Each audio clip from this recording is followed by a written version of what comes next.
সরকারি প্রাথমিক বিদ্যালয়ের তৃতীয় ধাপে ঢাকা ও চট্টগ্রাম বিভাগে চূড়ান্তভাবে উত্তীর্ণ ৬,৫৩১ জন সহকারী শিক্ষক পদে নিয়োগ বাতিলের রায় দিয়েছে হাইকোর্ট। বিচারপতি ফাতেমা নজিব ও বিচারপতি শিকদার মাহমুদুর রাজির হাইকোর্ট বেঞ্চ বৃহস্পতিবার এই রায় দেন। রায়ের পর আইনজীবী কামরুজ্জামান ভূঁইয়া বলেন, প্রাথমিক বিদ্যালয়ের ৬,৫৩১ জনের তৃতীয় পর্যায়ের যে নিয়োগ ছিল সেটা ২৩ জুলাইয়ের নোটিফিকেশনের পরিপন্থী।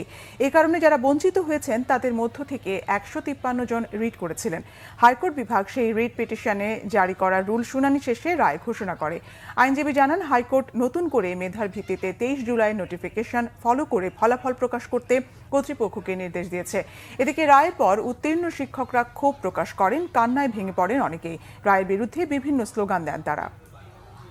রায়ের কনক্লুশন হিসেবে হাইকোর্ট ডিভিশন বলে দিয়েছে যে ওই ৩১/১০/২০২৪ তারিখের যে রেজাল্ট সেটা বাতিল হবে এবং নতুন করে অথরিটিকে মেধার ভিত্তিতে অর্থাৎ ২৩/৭/২০২৪ তারিখের নোটিফিকেশন ফলো করে রায় নতুন রেজাল্ট পাবলিকেশনের নির্দেশনা দিয়েছে।